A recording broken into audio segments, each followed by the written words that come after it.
বদর দিবস ইসলাম ও মুসলমানদের ইতিহাসে একটি গুরুত্বপূর্ণ দিন। এটি ঐতিহাসিক বদর যুদ্ধের স্মৃতি উদযাপনের জন্য পালিত হয়, যা 624 খ্রিস্টাব্দে অর্থাৎ দ্বিতীয় হিজরি ইসলামের ইতিহাসে একটি গুরুত্বপূর্ণ ঘটনা। বদর যুদ্ধে মক্কার কুরাইশদের বিরুদ্ধে মদিনার মুসলমানদের প্রথম যুদ্ধ ছিল। এটি বদর নামক স্থানে সংগঠিত হয়েছিল, যা বর্তমানে সৌদি আরবে অবস্থিত।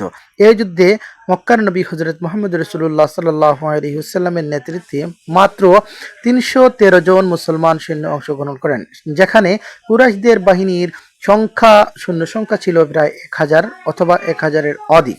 এই যুদ্ধে মুসলমানরা আল্লাহর সাহায্যে এক ঐতিহাসিক বিজয় অর্জন করেন। এই যুদ্ধে কেবল সামরিক বিজয়ের প্রতীক নয়, বরং তা ইসলামের জন্য একটি গুরুত্বপূর্ণ মোড় ফেরার ঘটনা ছিল। বদর যুদ্ধের মাধ্যমে মুসলমানদের মনোবল বৃদ্ধি পায় এবং ইসলাম প্রতিষ্ঠার পথে এটি একটি মাইলফলক হিসাবে বিবেচিত হয়।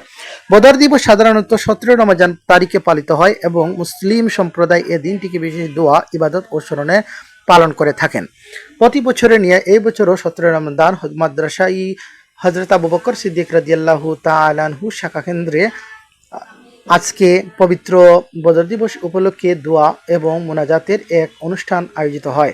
এতে উপস্থিত ছিলেন হযরত মাওলানা রফিকুল ইসলাম খান সাহেব, হযরত মাওলানা ফারুকুল ইসলাম খান সাহেব, অত্র মাদ্রাসার সুপার হযরত মাওলানা আমিরুল ইসলাম সাহেব।